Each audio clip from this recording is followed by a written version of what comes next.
فتعالى الله الملك الحق ولا تعجل بالقرآن من قبل أن يقضى إليك وحيه وقل رب زدني علما. Bismillahirrahmanirrahim. Assalamualaikum warahmatullahi wabarakatuh. Innal hamdalillah nahmaduhu wa nasta'inuhu wa nastaghfiruh wa na'udzu billahi min shururi anfusina wa min sayyiati a'malina. May yahdihillahu fala mudilla lahu wa may yudlil fala hadiya lahu. وأشهد أن لا إله إلا الله وحده لا شريك له وأشهد أن محمدا عبده ورسوله أما بعد. Alhamdulillah, segala puji bagi Allah Subhanahu wa taala yang senantiasa memberikan kita taufik dan hidayahnya sehingga kita bisa menyempurnakan segala kewajiban dan ketaatan kita kepada Allah Subhanahu wa taala. Dan semoga Allah Subhanahu wa taala senantiasa memberikan kita keistiqomahan di dalam menjalankan syariat Allah Subhanahu wa taala sampai akhir hayat kita. Dan salam serta salam kita aturkan pada baginda Nabi kita Muhammad sallallahu alaihi wasallam yang telah menyampaikan syariat Islam kepada kita semua. Apabila seorang hamba mengamalkan syariat Islam yang dibawa oleh Rasulullah SAW, maka Allah Subhanahu wa taala akan menjadikannya menjadi hamba yang berbahagia di dunia maupun di akhirat. Dan di mana di zaman kita sekarang ini dan di negeri kita ini terkhusus ya, di mana syariat Islam sudah banyak dilupakan oleh sebagian besar kaum muslimin dan sudah banyak ditinggalkan, sehingga banyak dari kaum muslimin yang melakukan perkara-perkara yang menyelisih syariat Islam dan melakukan kezaliman-kezaliman yang tidak dibenarkan di dalam Islam, sehingga Islam dituduh dengan tuduhan-tuduhan negatif, agama yang radikal, agama yang keras, atau agama yang menghalalkan pertumpahan darah dan sebagainya. Maka perlu bagi kita untuk mengetahui apa syariat Islam yang dibawa oleh Rasulullah SAW dan hakikat dari syariat Islam yang dibawa oleh Rasulullah SAW. Bahwasanya syariat Islam yang dibawa oleh Rasulullah SAW adalah syariat Islam yang membawa rahmat bagi seluruh alam dan membawa kebaikan bagi seluruh alam. Di mana Allah Subhanahu wa taala mengatakan dalam surat Al-Anbiya 107, "Wa ma arsalnaka illa rahmatal alamin." Dan tidaklah kami utus engkau Muhammad kecuali sebagai membawa rahmat bagi seluruh alam. Maka Rasulullah SAW membawa syariat Islam ini, dan Rasulullah SAW disifatkan oleh Allah Subhanahu wa taala sebagai membawa rahmat bagi seluruh alam. Maka syariat Islam dari awalnya sampai akhirnya semuanya adalah rahmat, semuanya adalah kebaikan untuk kita semua.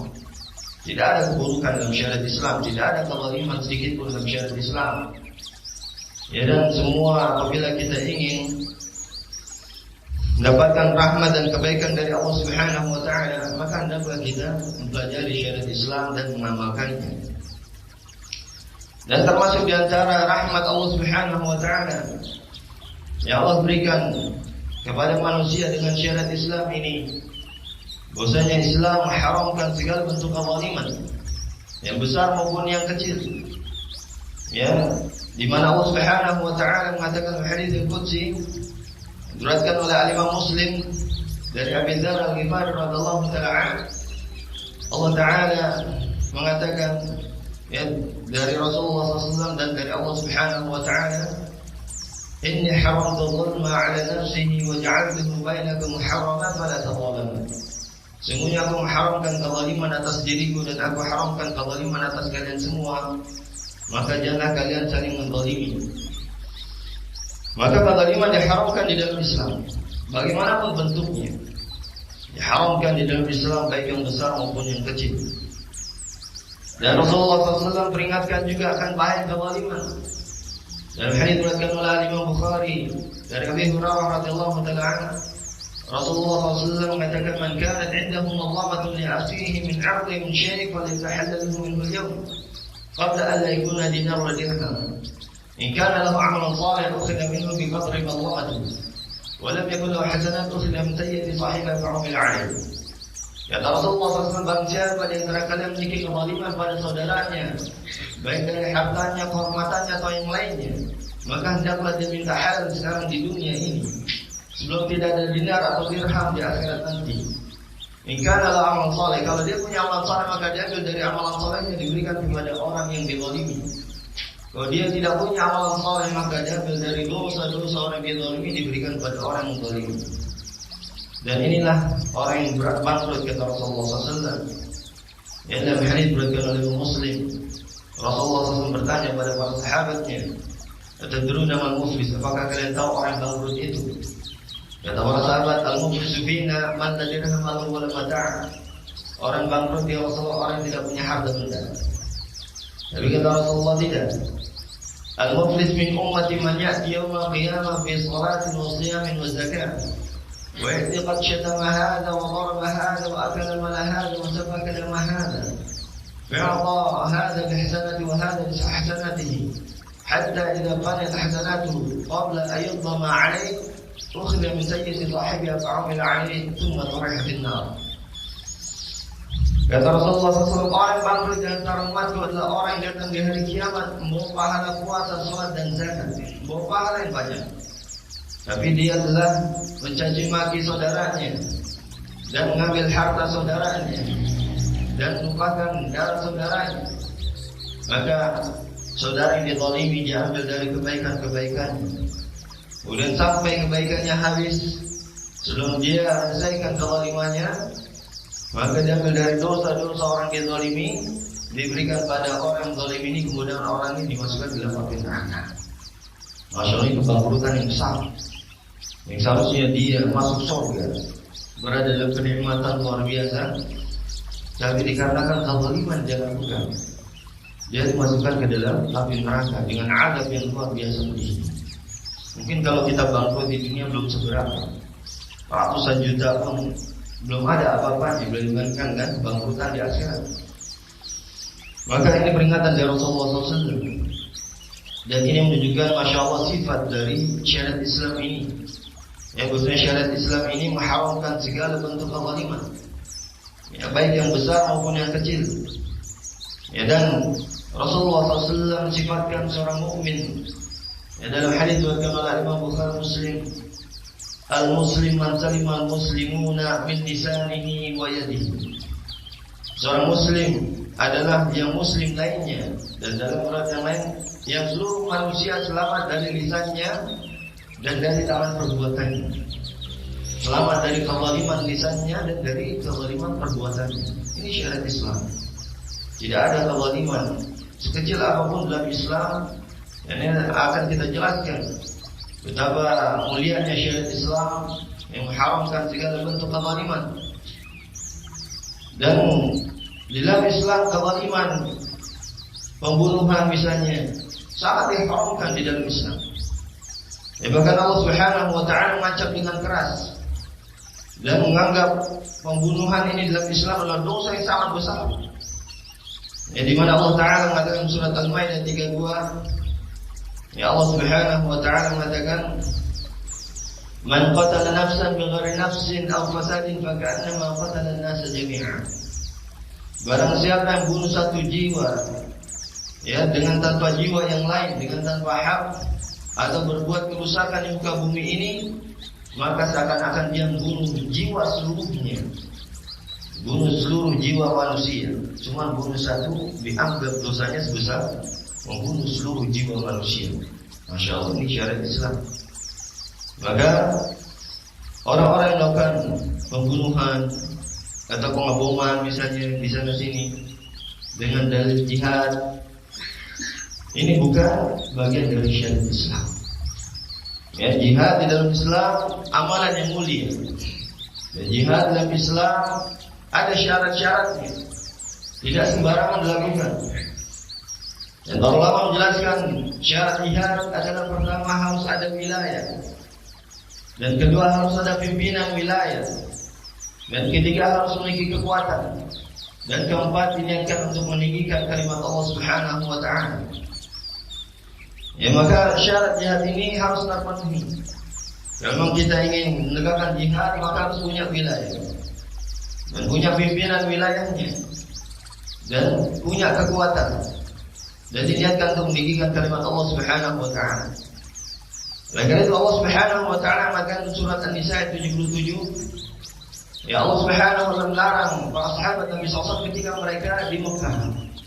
Ya, di Mekah kaum muslimin ketika itu tidak memiliki wilayah.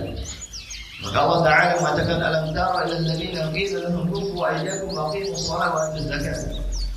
Apakah kalian tidak melihat kepada orang yang dikatakan pada mereka tahanlah tangan kalian, yaitu dari berjihad, dan dirikanlah salat dan tunaikan zakat. Maka Al-Hafidz Katsir mengatakan falihadza lam yu'mar bil jihad illa bil Madinah ba'da an sara lahum darun wa man'atun wa ansar. Dan tafsirnya Al-Hafidz Katsir menafsirkan oleh karena itu tidaklah diperintahkan berjihad di Mekah kecuali ketika di Madinah. Tidak ada syarat Islam jihad turun di Mekah satupun, tidak ada.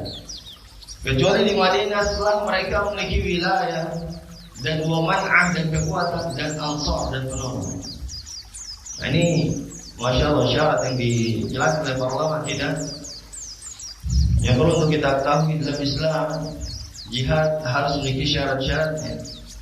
Maka kita lihat, kita tanya orang yang melakukan pemaboman terorisme di sana, di mana negaranya? Tidak ada. Negara Indonesia. Dan pemimpinnya tidak merintahkan untuk melakukan terorisme. Dan mana pimpinan negara? Mana kekuatannya? Tidak ada. Maka dibuka sebagai jihad dalam Islam. Belum lagi yang diperangi. Ya, di dalam Islam kafir itu tidak semuanya halal harta dan darahnya. Karena ada kafir dhimmi, kafir mu'ahad, dan yang boleh diperangi adalah kafir harbi. Ada kafir muslimin. Ya, maka yang boleh diperangi cuma satu, yaitu kafir harbi. Adapun kafir yang lainnya, maka tidak boleh untuk diperangi. Maka Rasulullah SAW ya mengancam orang yang melakukan pembunuhan terhadap orang kafir tidak boleh untuk dibunuh dengan ancaman yang keras, dengan ancaman dia tidak mencium bau surga. Dalam hadis yang sahih diriwayatkan oleh Imam Bukhari di dalam sahihnya, ya dari Abdullah bin Amr bin As radhiyallahu ta'ala anhu, Rasulullah SAW bersabda, "Man qatala mu'ahadan lam yarih raihatal jannah." Barang siapa yang bunuh kafir mu'ahad, maka dia tidak mencium bau surga. Wa inna riha tujadu min masirati 40 'ama. Padahal bau surga itu didapati dari jarak 40 tahun. 40 tahun yang satu harinya 1000 tahun. Ya, jadi sangat jauh sekali, jauh kan dari surga. Na'udzubillah. Membunuh siapa? Kafir mu'ahad. Bunuh orang kafir, Pak, yang tidak boleh untuk dibunuh. Ancamannya keras dalam Islam. Kafir mu'ahad ini kafir yang terikat perjanjian perdamaian dengan kaum muslimin. Ya, ketika itu di zaman Rasulullah SAW, kaum kafir Quraisy dengan kaum muslimin di Madinah melakukan perjanjian Hudaybiyah untuk gencatan senjata, untuk tidak saling menyerang dan membunuh. Maka mereka ini kafir mu'ahad yang terikat perjanjian perdamaian dengan kaum muslimin. Maka Rasulullah SAW mengancam dengan keras, barang siapa membunuh kafir mu'ahad yang kita sudah berjanji untuk berdamai, tidak melakukan peperangan, atau kita berjanji untuk gencatan senjata, maka ancamannya tidak mencium bau surga. Karena orang muslim yang bukan pengkhianat, sudah berjanji diingkari. Keras Rasulullah SAW memperingatkan, tidak mencium bau surga, dijauhkan dari surga sejauh-jauhnya. Ya, dan kita lihat siapa yang dibunuh di Indonesia ini kebanyakannya, dan di Indonesia ini kafirnya kafir muslimin. Kafir muslimin seperti yang difirmankan Allah Ta'ala dalam surat At-Taubah ayat ke-6, "Wa in ahadun minal musyrikin istajaraka fa'ajirhu hatta yasma'a kalam Allah." Apabila ada orang musyrik minta tempat perlindungan keamanan kepada kalian, maka berilah mereka tempat perlindungan keamanan sampai mereka mendengar firman Allah. Jadi di zaman Rasulullah SAW juga ada orang-orang Yahudi dan Nasrani hidup bersama dengan Rasulullah SAW dan para sahabatnya. Ya, mereka dilindungi dan tidak dizalimi, sedikit pun tidak dizalimi mereka di tengah-tengah kaum muslimin. Ini syariat Islam sebagai rahmat bagi seluruh alam. Maka kita lihat orang melakukan hubungan terorisme di sana sini. Siapa yang mereka bunuh? Ya, dan kebanyakan di Indonesia ini adalah kafirnya adalah kafir muslimin. Maka mereka bukan jihad yang syar'i di dalam Islam. Jihad yang syar'i di dalam Islam di zaman sekarang ini apabila ada negara Islam yang kuat, ya, dengan dipimpin oleh seorang mukmin dan memerangi kafir harbi sekarang, kafir harbi seperti Israel yang membantai saudara kita di Palestina. Maka apabila ada negara Islam yang kuat, ya, mengultimatum Israel hentikan pembantaian terhadap saudara kami di Palestina, kalau tidak kita perang. Ini baru jihad dalam Islam. Nah, tujuannya apa? Menghentikan penindasan pembantaian terhadap saudara kita Islam Muslim, untuk meninggikan agama Allah Subhanahu wa taala. Sekarang kaum muslimin dibantai di sana sini, ditindas di sana sini karena belum ada negara yang memang kuat yang menegakkan jihad. Ini tujuan jihad dalam Islam. Jelas negaranya punya kekuatan dan diniatkan untuk meninggikan kalimat Allah Subhanahu wa taala, agar agama Allah tidak dihinakan, tidak direndahkan, agar kaum muslimin tidak dibantai, tidak ditindas, tidak dianiaya. Ini tujuan yang mulia dalam jihad dalam Islam. Maka perlu kita ketahui, orang-orang yang melakukan hubungan terorisme di sana sini ini bukan jihad di dalam Islam. Dan ini dijelaskan oleh para ulama kita dan para asatidzah kita, agar kaum muslimin tidak terkecoh atau mengikuti mereka di dalam perbuatan-perbuatan mereka yang menisi syariat Islam. Makanya yang perlu kita pahami, ya, apalagi yang terbunuh dari kaum muslimin, ya, ini ancamannya lebih keras lagi. Ya, di mana Allah Subhanahu wa taala mengatakan dalam surat An-Nisa 93, "Wa may yaqtul mu'mina muta'ammidan fajazaohu jahannam khalidan fiha wa ghadiballahu 'alaihi wa la'ana." Barang siapa membunuh seorang mukmin secara sengaja, maka baginya jahannam, dia kekal di dalamnya dan Allah murka atasnya dan Allah laknat dia. Ini ancamannya keras, lebih keras lagi. Baginya jahannam dan Allah murka atas dia dan Allah laknat dia. Dan baginya azab yang besar bunuh seorang mukmin. Dan orang-orang melakukan hubungan terorisme yang biasanya menjadi target mereka adalah aparat kepolisian. Ya, dan yang mana notabene mereka itu masih muslimun. Ya, aparat kepolisian kita kebanyakannya adalah kaum muslimin. Maka sungguh ini bukan bagian dari ajaran Islam. Itu jihad yang dilakukan oleh sebagian orang-orang yang melakukan hubungan terorisme di sana sini. Maka jangan disalahkan kepada Islam, ya, karena Islam tidak mengajarkan yang demikian ini. Dan juga di dalam Islam diharamkan kezaliman mengambil harta orang lain. Ya, karena ini adalah sebuah kezaliman. Dan bahkan Rasulullah SAW tadi mengatakan, bila seorang itu mengambil harta orang lain, maka dia akan pertanggungjawabkannya di hari kiamat, akan membayarnya dengan pahala-pahalanya. Jadi semakin banyak seorang mengambil harta orang lain atau korupsi, semakin banyak pahala yang dia akan keluarkan untuk membayar. Ini peringatan dari Rasulullah SAW, dan ini menunjukkan Islam tidak mengajarkan pencurian atau korupsi atau mengambil harta orang lain. Bahkan Al-Imam Nawawi rahimahullah ta'ala mengatakan syarah Riyadhus Shalihin tentang syarat-syarat taubat. Pertama, ayuqli 'anil ma'siyah, berlepas diri dari maksiat tersebut. Ayyadama 'ala fi'liha, menyesali perbuatan maksiat tersebut. Ayazima alla ya'uda ilaiha abada, dan berniat sungguh-sungguh untuk tidak mengulanginya lagi. Dan yang keempat, wa ayyaqra min haqqi sahibiha, berlepas diri dari hak sahabatnya, saudaranya. Ingkarat malan aw nahwu raddahu ilayhi, kalau berupa harta yang diambil maka harus dikembalikan. Syarat tobatnya begitu, Pak. Jadi kalau mungkin di antara kita ada yang mencuri atau merampok atau korupsi, itu tidak diterima taubatnya kecuali dengan mengembalikan hartanya tersebut. Ya, walaupun dia menginfakkan seluruh hartanya, bangun masjid, bangun pondok pesantren, tidak diterima taubatnya dan tidak diterima amalannya. Karena Rasulullah SAW mengatakan Inna Allah tayyibun la yaqbalu illa tayyiban. Sesungguhnya Allah itu baik dan tidak menerima kecuali yang baik-baik. Jadi gak bersih hartanya itu, dia infakkan bangun masjid, pondok pesantren, taubatnya tidak diterima sampai dia mengembalikan harta yang dia korupsi kepada pemiliknya. Itu Islam, Pak. Kalau enggak nanti apa? Diminta pertanggungjawabannya di hari kiamat nanti. Ya, dengan membayarnya dengan pahala. Maka orang yang paham ini, masya Allah, Pak, sedikit pun kita nggak berani. Ya, korupsi 1000 perak pun nggak berani. Kenapa?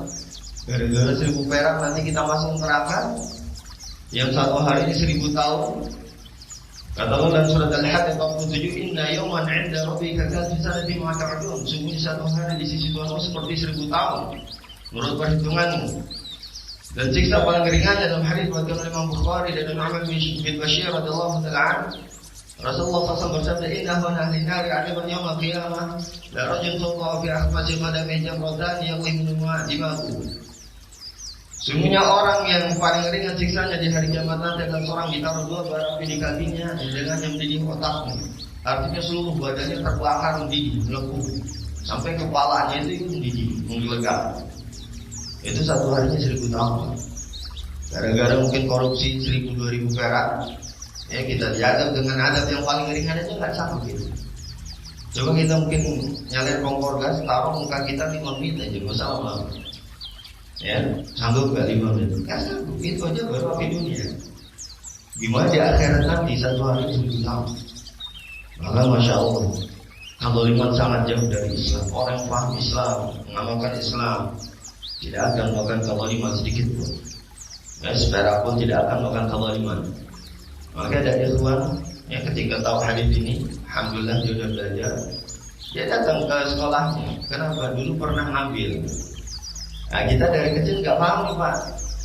Hadis ini perlu tanamkan untuk anak-anak kita kezaliman ini.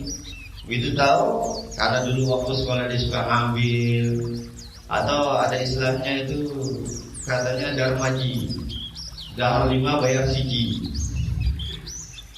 Ada seperti itu, ya, berapa lama tiap hari ada darmaji terus. Wah, itu harus hitung. Ya, berapa tahun antum seperti itu dikalikan. Kalau nggak di akhirat nanti itu urusannya. Dan antum bayarnya pakai pahala antum, ya kalau pahala antum banyak. Antum yakin pahala antum diterima semua. Ya, belum syarat ikhlas dan ittiba. Ya sembarangan, kita nggak tahu pahala kita, amalan kita diterima apa enggak, nggak tahu. Kalau dosa jelas sudah. Ya, tapi pahalanya kalau kita punya kezaliman, itu akan dikurangi untuk bayar kezaliman kita. Ya, makanya ada juga kenalan anak ketika dia habis makan, yang kemudian dia sudah hitung bayar. Jalan, berarti tengah perjalanan lupa tadi kerupuk belum dihitung. Kerupuk Pak, balik lagi.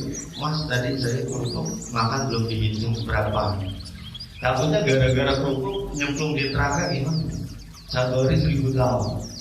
Jadi masya Allah Islam seperti itu.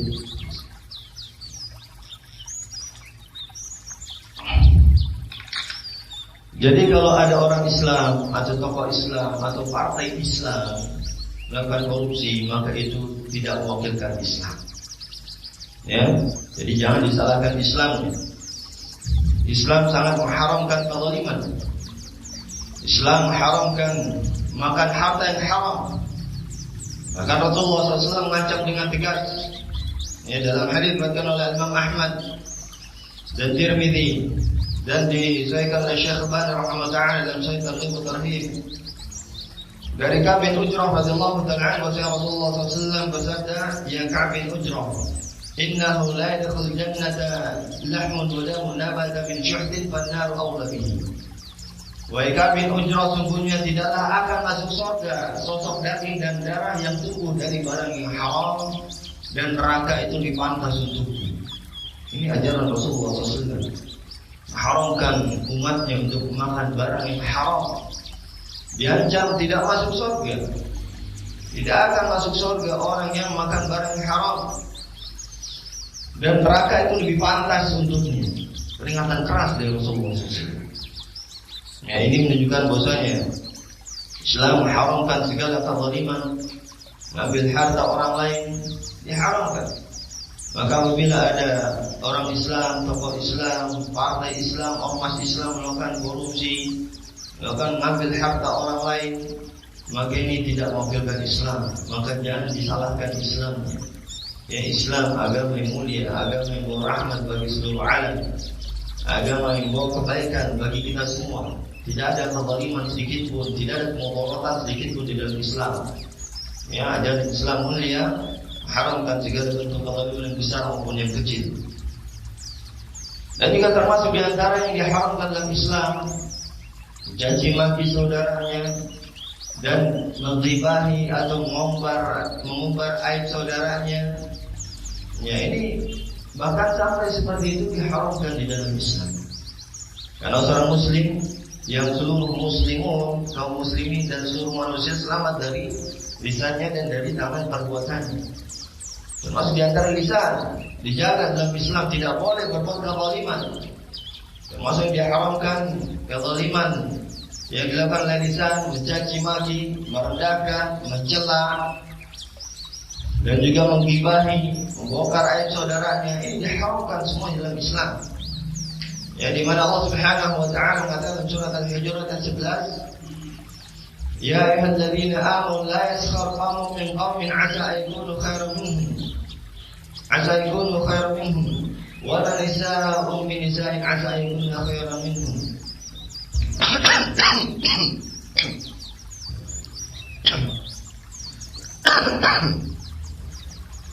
Wala talmizu anfusakum wala tanabuzu bil alqab fi salismul fusuq ba'da iman. Wahai orang-orang beriman, janganlah kalian merendahkan suatu kaum merendahkan kaum yang lainnya. Dan jangan juga suatu wanita, sekelompok wanita merendahkan wanita yang lainnya. Dan janganlah kalian saling mencela. Dan janganlah kalian saling menduga dengan tuduhan atau gelar-gelar yang buruk. Dan seburuk-buruk gelar adalah kefasikan setelah iman. Maka dalam Islam diharamkan mencela, mencaci maki. Dan Rasulullah SAW juga mengatakan dalam hadis riwayat Imam Tirmidzi disahihkan oleh Syekh Albani rahimahullah dalam Sahih Tirmidzi dari Abdullah bin Mas'ud radhiyallahu taala anhu, bahwa Rasulullah SAW mengatakan laisa al-mu'min bil-ta'an wal-la'an wal-fahish wal-badi. Seorang mukmin itu bukanlah yang mencela, melaknat, dan bukan juga yang keji dan kotor mulutnya. Ini ajaran Rasulullah SAW. Maka apabila kita melihat ada tokoh Islam yang mencaci maki saudaranya, maka ini tidak mencerminkan Islam. Rasulullah SAW mengajarkan kita untuk berlemah lembut kepada kaum muslimin dan santun di dalam berbicara, tidak mencaci maki, tidak keji dan kotor mulutnya, tidak mudah melaknat, tidak mudah mencaci maki. Diharamkan semua di dalam Islam. Ya, tidak boleh merendahkan dan mendudukan dengan gelar-gelar yang buruk. Bagian kaum muslimin menuduh saudaranya dengan panggilan yang buruk. Jadi sekarang, ya, kelompok yang ini ngatain yang sana cekong, yang sana ngatain sini kampret. Jadi sama, Pak. Ini haram di dalam Islam. Dan ini surat Al-Hujurat ayat 11 tadi. Wala tanabazu bil alqab. Dan janganlah kalian saling menuduh, memberikan gelar-gelar yang buruk. Ya, ini nggak boleh. Jadi kalau ada mungkin yang melakukan demikian tidak mewakilkan Islam. Ya, haramkan di dalam Islam.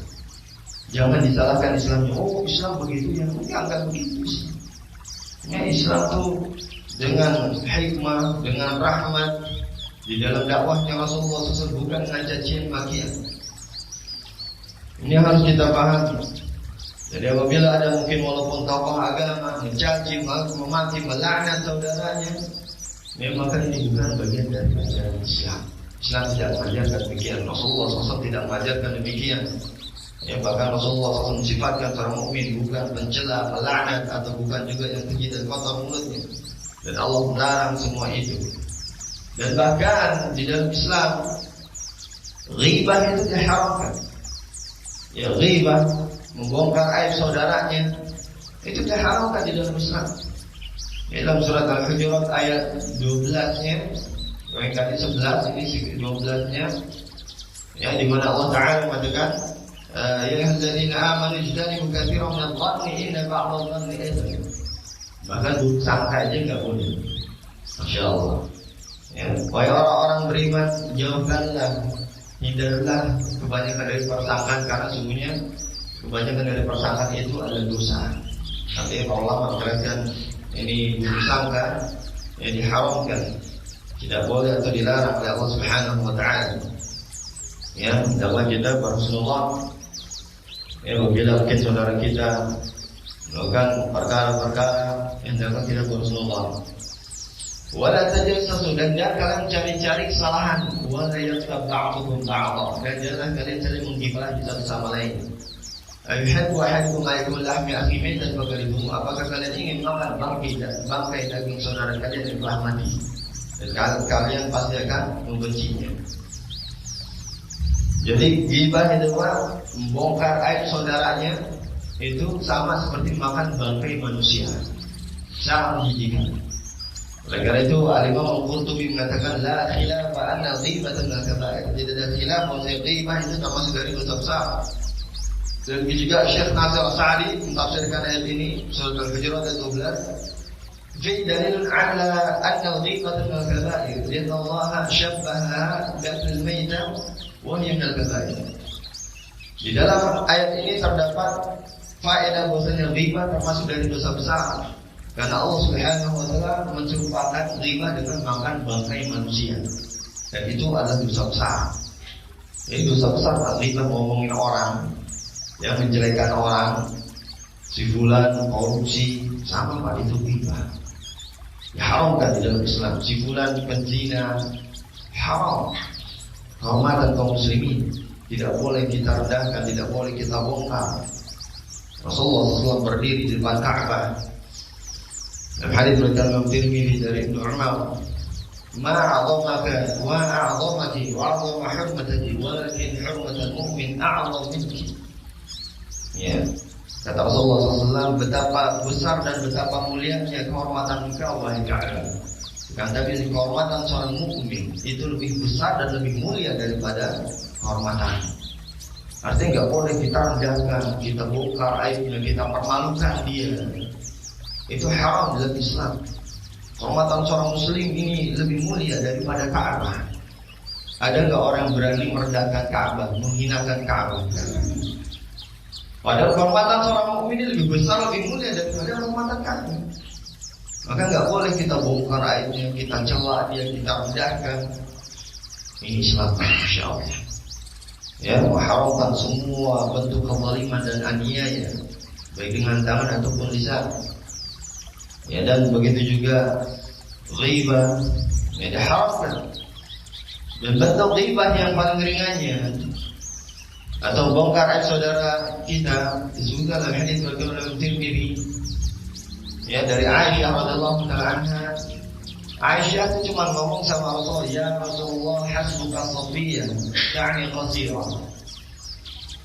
Ya Rasulullah, cukup bagimu Safiyah, dia itu pendek. Cuma gak pendek, Pak. Apa kata Rasulullah? Laqad qulti kalimatan la mujiyat bima'al bahr la majriyat. Engkau telah mengucapkan satu ucapan, kalau dicampur dengan air lautan, maka air lautan itu akan menjadi keruh dan bau busuk. Artinya haram. Cuma bilang si fulan pendek. Dalam Islam, Pak, ini Masya Allah, sampai ghibah aja itu diharamkan, apalagi yang lainnya. Cuma bilang si fulan pendek. Dan ini kebiasaan kita, itu si fulan itu matanya belok, hidungnya pesek, hitam, dekil misalnya, sama. Atau dari sifat-sifatnya dia, itu si fulan itu ini malas kerjanya, ngomong terus, ngomongnya banyak, bawel misalnya. Atau tukang makan, tukang tidur, sama itu haram pada dalam Islam. Dan itu mungkin menjadi kebiasaan kita hari-hari kita. Ngomongin orang, coba antum sekarang antum perhatikan nanti tiap omongan antum mesti riba, dan keseringan riba kita ngomongin orang. Jadi riba itu patokannya dzikruka akhaka bima yukrah, kata Rasulullah. Engkau menyebutkan kejelekan dan aib saudaramu yang dia tidak sukai untuk dibicarakan. Jadi semua aib-aib, kejelekan, ngomongin orang yang jelek-jelek itu riba semuanya. Ya. Jadi kalau ngomongin yang baik gak ada masalah. Memujinya si bulan bagus begini gak ada masalah. Tapi kalau ngomongin kejelekannya, ini yang tidak boleh, diharamkan di dalam Islam. Ya, seperti sekarang mungkin semua media-media massa itu semuanya riba. Ya, si bulan begini kan kezaliman, pembunuhan atau melakukan korupsi, pencurian, perzinahan. Ya, itu kan yang mengisi media-media masa kita. Ya, ini adalah termasuk dari dosa besar dan terancam dengan firman Allah Subhanahu wa taala surat An-Nur ayat 19. Innal ladzina yuhibbuna an tashi'a al-fahishatu fil ladzina amanu lahum 'adzabun alim fid dunya wal akhirah. Sehingga orang-orang yang sedang kekejian tersebar di tengah-tengah kaum muslimin, maka baginya adab yang pedih di dunia maupun di akhirat. Terancam mendapatkan adab yang pedih di dunia maupun di akhirat. Ya. Dan ini hendaklah kita jaga lisan kita dari perbuatan riba ini.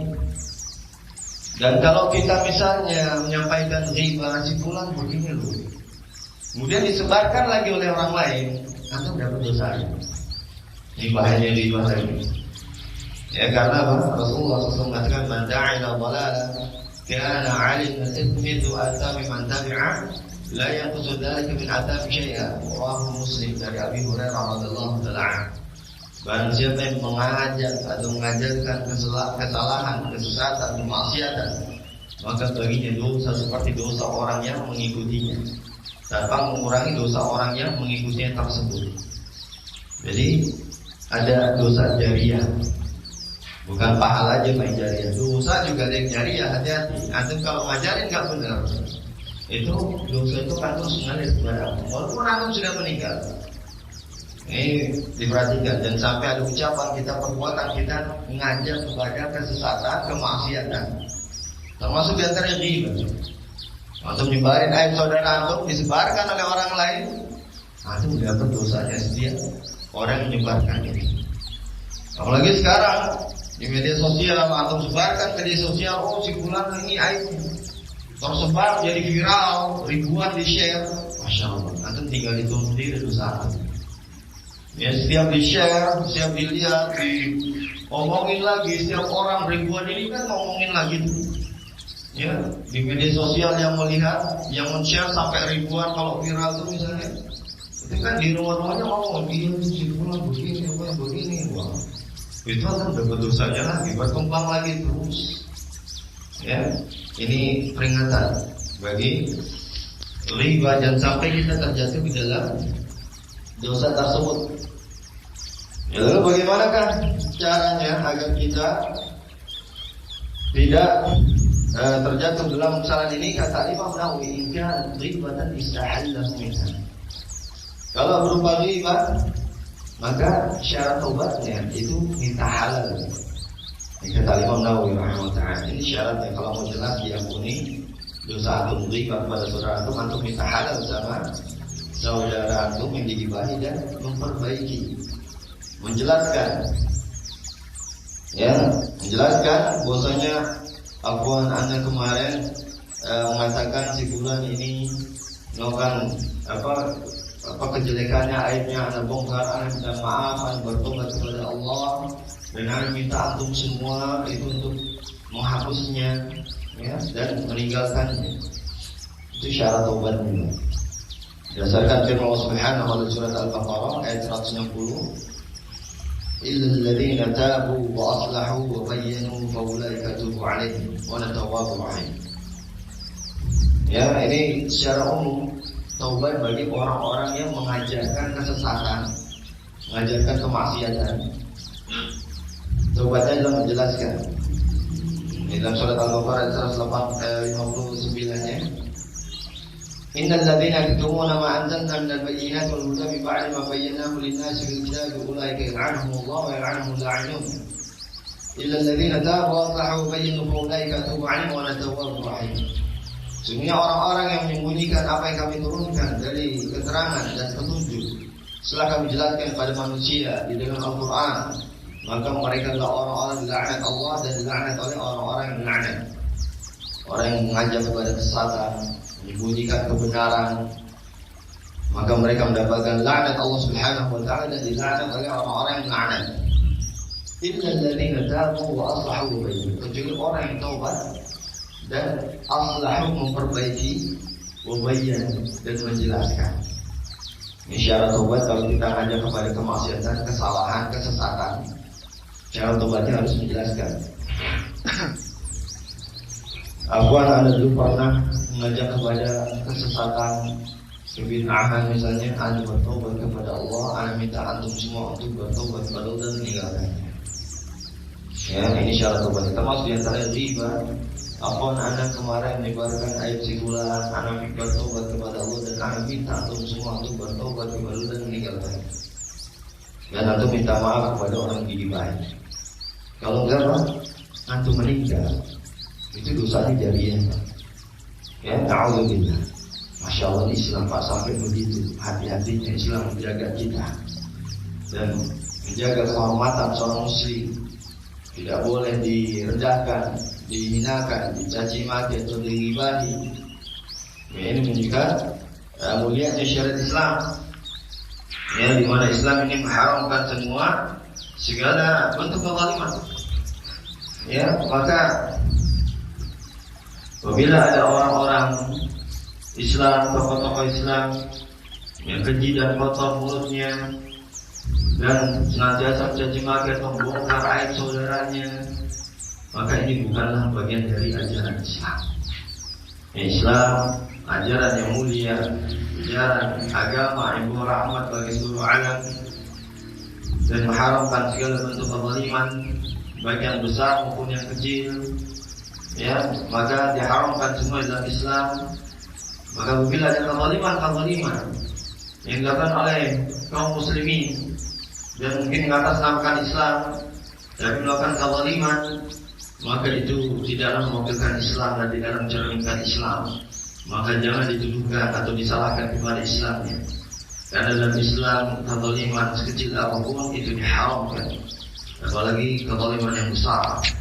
Maka sangat diharamkan di dalam Islam dan diperingatkan, diancam dengan adab yang besar yang di akhirat nanti. Semoga apa yang saya sampaikan bermanfaat bagi kita semua.